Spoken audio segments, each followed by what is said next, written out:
DreAllDay.com. You're now tuned in to the show where you learn the discipline to show up day after day to do the work, the confidence to put yourself out there boldly and authentically, and the mental toughness to continue showing up, doing the work, putting yourself out there, even when the success you've expected to achieve is yet to be achieved. And on top of all this, when not done, you get a huge dose of personal initiative, which is the go-getter energy that moves any one of us, including yourself, to go and make things happen instead of waiting for things to happen. And then we put all this together into one framework, one bundle, one package, one method, one mindset, one philosophy, several books. This daily masterclass, yes, you heard me, daily masterclass, and it's all under one umbrella that is called Work on Your Game. My name is Dre Baldwin, also known as Dre All Day, and welcome to the show. And today's topic is how to outwork your competition. Now, before I get into explaining where this topic is coming from, where we're going with it, first of all, let me let you know that I have a text message line where I want you to text me and tell me the best thing you got from today's class. If you have a question or comment or challenge or anything that I said here today, send it to me in text. My text number is 305-384-6894. When you text me there, not only can you engage with me directly because I spend time every day going through my texts and replying to people who are texting me, you are also going to be in my text community, which means you're going to receive the daily motivation text that I send out every day to everyone in my text who is in my text community. So text me again, the number 305-384-6894. Even if you just want to get the daily motivations, just send me a quick text right now and you'll be in and you'll get the next one that comes out. Now this topic, how to outwork your competition. Now, you know me as the work on your game guy. We all know that working on your game and hard work and putting that time in does matter. We know that hard work is not the entire equation, but it is definitely an element. It is a piece of the equation. I've talked about hard work on a few episodes here. I told you in episode number 1139, that was actually the audio that I grabbed from a presentation I did at a local bookstore down here, the biggest independent bookstore in Florida, which is called Books and Books. I did a presentation when my book, Work on Your Game, came out, and it was called It Takes More Than Hard Work. And I gave you the 8 elements that you need to succeed in life in addition to working hard. So if you want to know what those are, again, that's episode 1139, or you can go to hardworkaintenough.com where I did it in video version. You can get that whole masterclass there as well. In episode number 1112, I told you that hard work is not an achievement. Hard work is something that is expected of you. It is required of you. You must do it, but it's not an achievement because, listen, at the pro level, at the highest levels of what you do, everybody's working hard. It is not anything special because you just worked hard. In episode number 728, I told you that you've been lied to. Hard work does not beat talent. If the talent gap is wide enough, your hard work is not going to make up that talent gap. I don't know why people are telling you that lie. Actually, I do know why they're telling you that lie, that you should just outwork people because your hard work can beat their talent. No, it can't. That is a lie. And go listen to 728. I'll tell you why. In episode 618, I told you that your hard work may not be enough, might not be hard enough. The things that you're working hard on, you may be working in futility, but I'm going to tell you what you can do about that and what other options are available to you. Now, let's be clear. As I said already, hard work is a requirement. Hard work is part of what you need to succeed in life, but there are many other elements, many other aspects of creating success in your life that you're going to need in addition to hard work. Again, not replacing hard work, but in addition to hard work. So make sure you are not misquoting me here or misunderstanding the message that I'm giving you here. You do need to work hard, but there are a lot of things that are going to go with that you need to make sure that you have in place. However, when you are doing that hard work, it wouldn't hurt if you can outwork your competition. You can do more hard work than the people that you're competing against. And outworking your competition does not just mean you are blindly grinding and just giving all of your time to everything that you're doing and just hoping that it works out. I told you in episode 1697 how to avoid grinding blindly forever so that you actually have a plan, because many people, they get into this hard work idea and they think that just means, well, let me just do whatever work you know about, just keep showing up and just keep doing it over and over again and work yourself to exhaustion and hopefully it works. That is not how it works, okay? So listen to episode 1697 so I can help you out with that. But you want to have a plan for your work. And that's how you can outwork your competition. So where you are doing more work, but you're being strategic about it. So let's talk about how that happens. Point number 1. Topic once again is how to outwork your competition. And there is a method to doing so. Point number 1, be more thorough than your competition is. And being more thorough than your competition does not necessarily mean that if they're spending 5 hours, you need to spend 10. That's not necessarily making you more thorough. Yes, you're putting in 5 more hours, but what are you doing in those 5 hours? That's the question that you're going to answer here. That's where we get strategic about the work that you're doing and not just blindly doing the work just to say that you did it. Bill Simmons, who's one of my favorite sports writers, he doesn't even write anymore. He does. He's a big podcaster now. He's got a big podcasting company. He got all kinds of shows going on about sports and pop culture and all kinds of things. But when he was writing, he was my favorite sports writer, and nobody has replaced him yet. And one of the things that Bill Simmons, now that he's a business owner now, so he has a bunch of people working for him. And there was an article that this woman wrote recently. I forget what she was even writing about. I didn't even read this article, but he mentioned it a couple times on his show, that this woman who works for him, she wrote this article under his company headline. And it was a really well-received article. It was a very thorough article. And it was something that Bill Simmons said when he was praising this woman for her journalism. And it's the thing that I'm pointing out to you right here. He said, for any reporter who's working on a story, don't call 3 people and get 3 sources for your story, because anyone who's a journalist, when you're writing a story about a certain topic or a person or whatever, or an event, of course you want to have sources who can give you some direct quotes, and you make sure you have the right information. Bill Simmons said, don't call 3 people when you're trying to get sources for your story. Call 10 people. And what he was explaining there, and that's all he said. He said it really quickly, and he moved on to the next thing that he was saying. And that stuck with me. And that's what I'm talking about here when I say be more thorough. It means go into more detail in the work that you're doing. So if your competition is working 5 hours and you're working 10, okay, now if you're spending that extra 5 hours just doing work blindly and not even knowing where it's taking you, you may be wasting your time. Maybe it'll work out, maybe it won't, but if you're not strategic about it, you don't even have a plan. How do you know that it's going to work? If you're going to work double, then you probably should have some plan to get double the results. But if you don't have that plan, you don't know what you're doing. So you might get lucky, you might not. But what Bill Simmons was saying here is if you're being more thorough, okay, I'm going to spend that extra 5 hours at work making 7 more phone calls than all of my competition is. That means your work is going to be more thorough. Your results are going to be more thorough. And those are going to show through. Even if people don't notice it the first time, they might notice it the 8th time and the 20th time and the 52nd time, because you keep doing it over and over again. Eventually, again, is that a little bit of separation. In my book, The Third Day, I told you about the concept of the separation day. What is that separation day? It's the days when you do a little bit more than your competition does.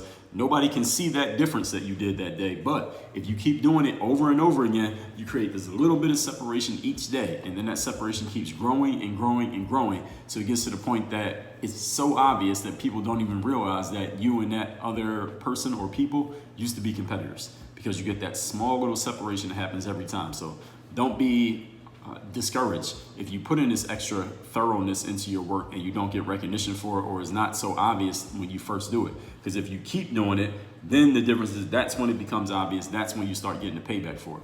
And that's just in the journalism world, what Bill Simmons pointed out here, but you can use that metaphorically in anything. In the sports world, a way to be more thorough is to put more focus on your fundamentals, more focus on understanding the basics of what you need to be doing so that you can do it over and over again. In sports, you get a player like Michael Jordan, who was obviously a great talent, but Michael Jordan also had, many players had great talent. There were a whole lot of players with talent who played and play basketball. But the thing that Michael Jordan had that made him so thorough, more thorough than his competition, is he spent, first of all, 3 years in college at the University of North Carolina playing for the legendary Dean Smith. And no one at North Carolina, when Dean Smith was the coach, no one was above the program. Everyone had to be well-versed in fundamentals to even get the chance to play. So Michael Jordan, with all that talent that he had inside of him, he still had to be thorough enough in learning and mastering the fundamentals and demonstrating his mastery of the fundamentals in order to get on the court at North Carolina. So where fundamentals were the emphasis. It wasn't just talent, because if it was all about talent, then they would just gave the ball to Mike from the beginning and let him do whatever he wanted to do. But they focused on the fundamentals. Everyone had to play their role and earn their keep and earn their spot. So combining those fundamental skills, that thoroughness of fundamentals, with his talent when he got to the NBA, then Michael Jordan became Michael Jordan. So that combination is what made him great. So for me, for example, I do a lot of media appearances when I'm on other people's platforms. And the reason why I'm able to do so many media appearances is not because I am name brand famous, and it's not because my phone is always ringing and everyone's trying to reach out to me to get them on their shows. It's because I personally go out and I do the work to make myself known to the people whose platforms that I want to share. I reach out to people who do not know me, have no idea who I am, and they're not expecting my call. I tell them when I get their attention, how my message can serve them and serve their audience. When I make my approach to people, I personalize my approach. That does not scale. It takes a lot more time. It takes a lot more thoroughness on my part, but it pays off in the long run. Anybody can do this, but few people actually do it. Everything I point out here, I'm talking about with me, with the things that a guy like Michael Jordan, he was very talented at what he did, but he focused on learning the fundamentals as well as harnessing his talent. This writer that Bill Simmons was praising, anybody could call 10 people to get 10 sources for a story, but many people are okay with calling just 3 and putting the story out with just 3 sources. Anybody can do these extra things that make you more thorough in your work, but few people choose to do them. And these little things, again, these are the separation days that go into that third day philosophy to separate you from the competition. Point number 2. Today's topic, once again, is how to outwork your competition. Number 2, show up more often. Now, this is a pretty simple enough idea. Just showing up. Show up and be in the room. I told you in episode 1492, show up, the power of being in the room. Be in the place more often than other people are in the place. This is part of you outworking your competition. There was a story of a worker there was an employee who was a basic entry-level employee, and there were a lot of entry-level employees working at their job. And when 5 o'clock hit, that 5 o'clock bell rung for everybody to check out for the day, quitting time, as they say. And at 5 o'clock, everybody hopped up from their desks and rushed over to clock out and leave. And within 5 minutes, the whole office was cleaned out. Everybody at 5 o'clock left because it was time for them to clock out and stop getting paid. But this one worker, they just stayed at their desk. They didn't leave. They stayed after hours and kept working. And then when everyone else had left, they made a habit of doing so. And about 20 minutes after everyone had left, the main boss, the owner, the head person, walked out of his office because he didn't leave at 5 o'clock. He's the boss. He's got to be there probably longer than everybody. He walks out of his office and he seems to be looking around. He's looking for something. And the employee who had stayed said, "Hey, sir, excuse me, sir, can I help you with something? Were you looking for something?" And the boss said, yes, I was looking for a pencil. And this worker got up from their desk, grabbed 2 pencils, sharpened both pencils, and handed the boss both pencils. The boss said, "Thank you." The boss went right back in their office and kept working, didn't mention anything else about it. The worker went right back to their desk and kept working. Now this worker, day after day, when everybody would check out at 5 o'clock, they just kept staying late. They kept staying overtime, and the boss eventually started to rely on this person. The boss started to expect this person to be there. The boss started to depend on this person. And the long story short is that this person eventually got promoted above everybody else who was working there, eventually became the right-hand person to the main boss, not because they were necessarily more talented. I mean, they were an entry-level employee just like everybody else when they first started out, but they made themselves known and they made themselves stand out simply because they showed up more often. Well, everyone was technically showing up, but they stayed up. They stayed available. They made themselves seen. They stayed in the room longer than everybody else stayed in the room. They got promoted, became the right hand to the boss because they became a dependent on entity. You can make yourself dependent on by other people by being there more often, by being available, by being someone that people know they can reach. You don't have to have any special talent for this. In sports, one thing that they like to say is the best ability is availability. Being a person who is in the room, being a person who's not injured. You're actually playing in the games. You are always able to be called on.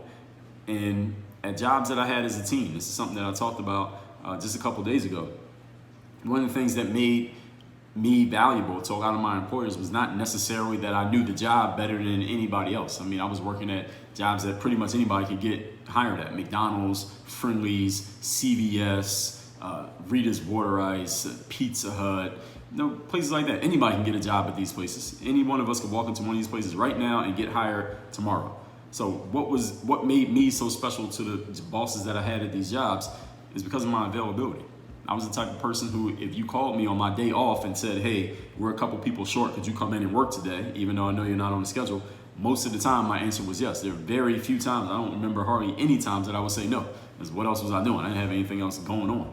I was a person who would show up a couple hours early if the boss asked me to. I would stay a little bit late if the boss asked me to. I would always do that. And that discipline and that dependability that I built in the minds of my bosses made me a valued employee, even though I may not necessarily have been more skilled than anybody else at the job. That's how I made myself a favorite, just availability. They could call on me and I would show up and I would be available. This availability, showing up more often, is a way that you can outwork your competition. Point number 3. Today's topic, once again, is how to outwork your competition. Number 3, have a plan for that work that you're going to do. So if you're going to do extra work, and I hear this from athletes all the time.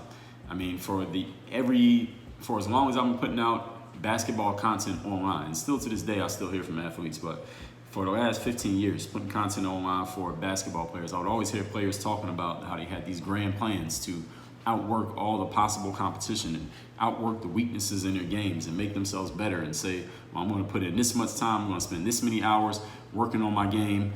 And the problem for many of them is that they didn't have a plan. What they thought was a plan, it was really just an idea, was I'm just going to be here longer than everybody else. I see everybody else practice for 2 hours, I'm going to practice for 4. People are out here for 4, I'm going to practice for 8. I'm just going to stay out here all day and just practice all the time.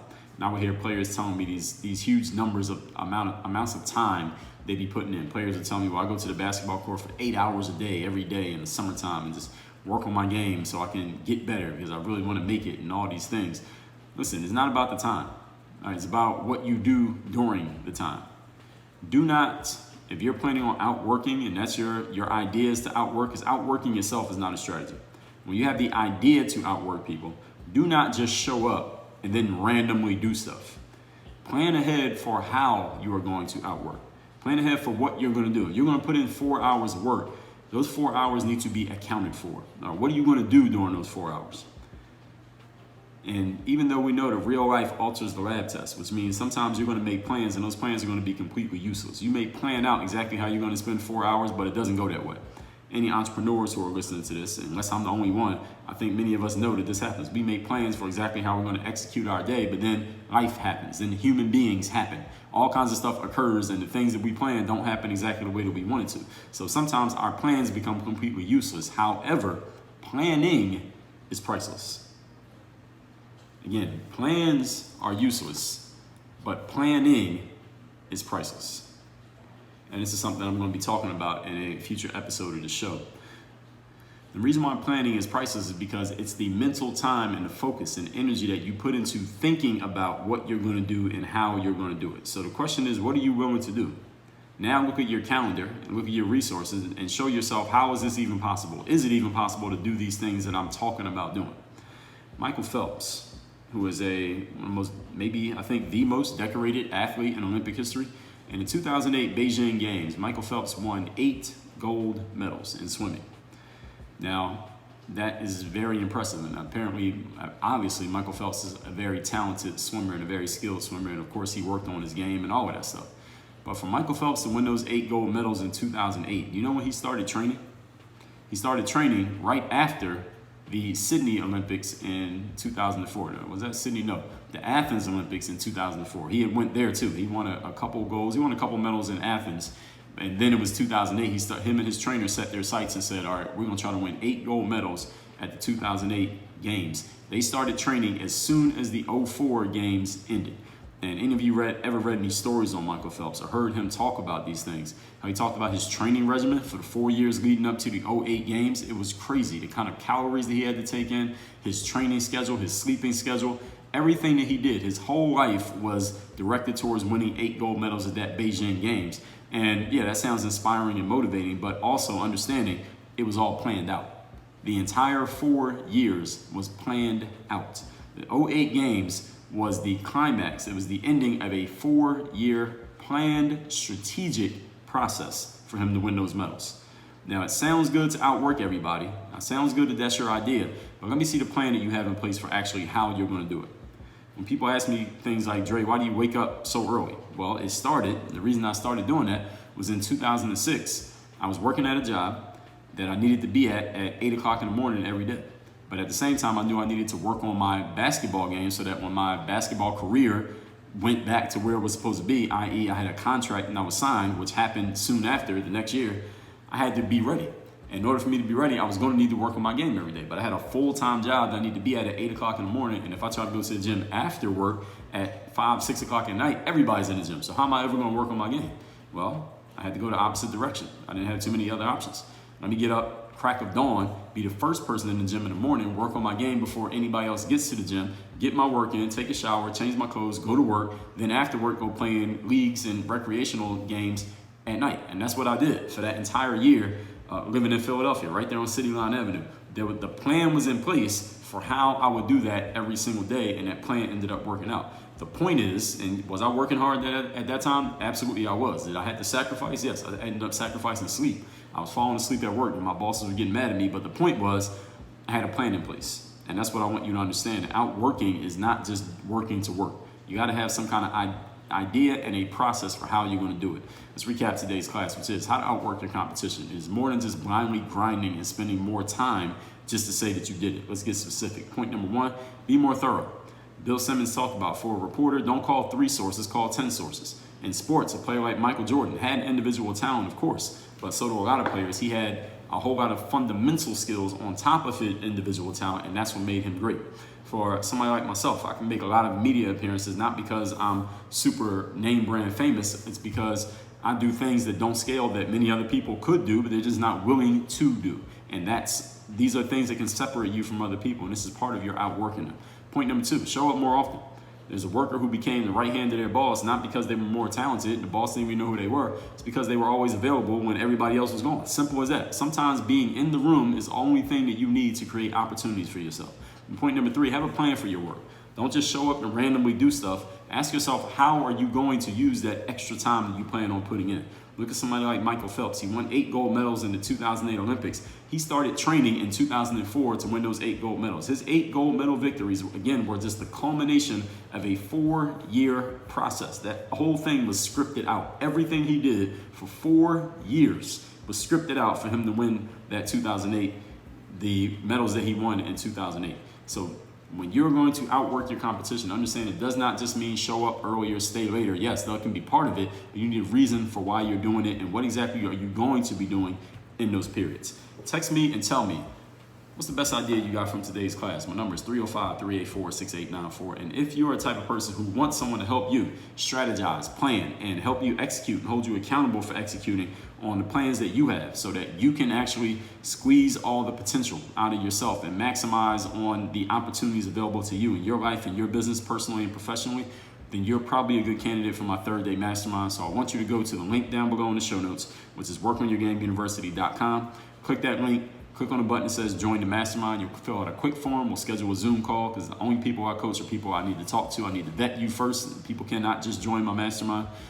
Once we talk, I want to find out who you are, what you're about, where you're at, where you want to go, and how I could possibly help you get there. And then we will go from there. Work on your game.